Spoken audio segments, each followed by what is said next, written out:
അപ്പാശവും വടിയുമായി കൊണ്ട ജാമിളനെ മുൾപാടു ചെന്നു കയറിട്ടോരു കിങ്കരരെ പിൽപാടു ചെന്നത തടുത്തോരു നാൽവരയും ഇപ്പോഴേ നൗമി ഹരി നാരായണായ നമഃ.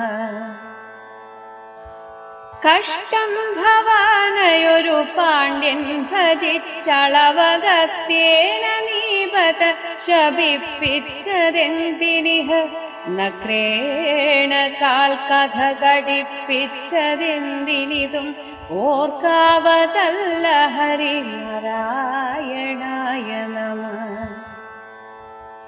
ഖഡ്വാംഗനെന്ന ധരണീശന്നു കാൺകുരു മുഹൂർത്തേന നീഗതി കൊടുപ്പാനുമെന്തു വിധി ഒട്ടല്ല നിൻക